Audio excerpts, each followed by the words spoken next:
Assalamualaikum warahmatullahi wabarakatuh. Perkenalkan, nama saya Gladys Permatasari Susanto, NIM 1909036040 dari Teknik Industri Universitas Mula Warman. Nah, di sini saya akan menjawab dan membahas 5 soal dari kasus yang pertama yang judulnya ada di atas sini, guys. Oke, langsung ke soal pertama. Mengapa pakar pusat data Facebook berpendapat bahwa internet bukan awan? Nah, beberapa orang menganggap internet itu diibaratkan seperti awan yang seolah-olah melayang di langit.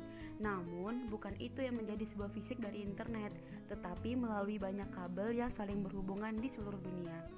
Lanjut ke soal kedua, apa saja teknik yang digunakan Facebook untuk mendinginkan pusat datanya? Nah, teknik yang digunakan Facebook untuk mendinginkan pusat datanya dengan cara didinginkan oleh heatsink yang dimiliki oleh komputer Facebook. Mereka memiliki ruangan yang berfungsi sebagai sistem pendingin udara alami. Udara dingin dari dataran tinggi disaring dan dicampur dengan udara hangat untuk mengatur suhu dan mengontrol kelembapan agar panas dari belakang server dapat diatasi dengan udara hangat tersebut. Lanjut soal ketiga, jelaskan 5 metode yang direkomendasikan oleh Google untuk mengurangi konsumsi daya atau energi. Nah, ini ada 5 metodenya, kita akan bahas satu persatu.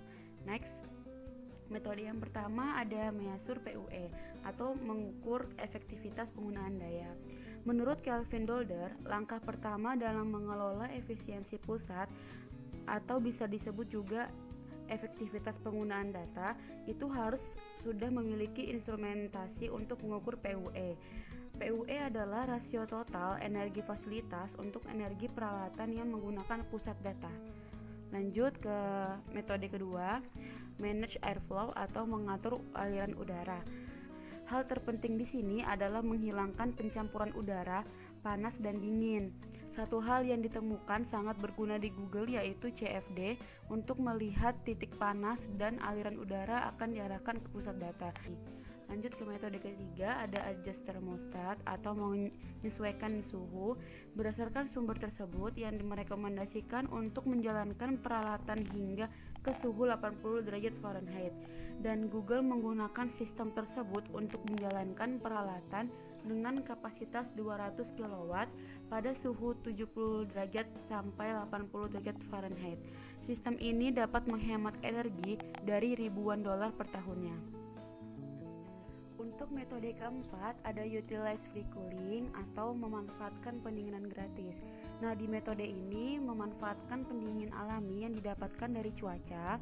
Pada suhu dingin, udaranya dapat dimanfaatkan untuk pendinginan pusat data tanpa harus menggunakan energi yang besar dari peralatan pendingin. Metode kelima ada optimize power distribution atau bisa disebut mengoptimalkan distribusi daya.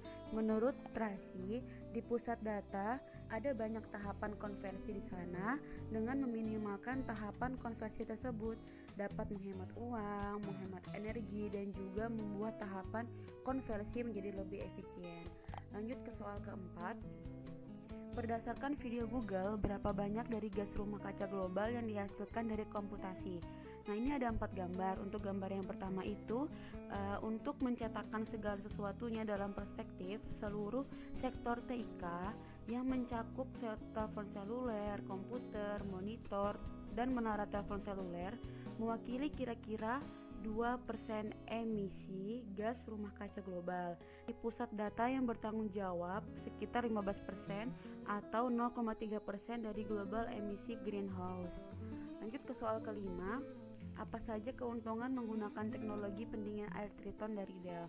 Nah, keuntungannya itu ketika menggunakan Triton water cooling yaitu dapat menambah efisiensi kebutuhan energi saat performa ditingkatkan. Jika performa ditingkatkan, maka energi yang dibutuhkan juga meningkat. Oleh karena itu, dengan adanya sistem liquid cooling dapat mengimbangi energi yang dibutuhkan dalam meningkatkan performa.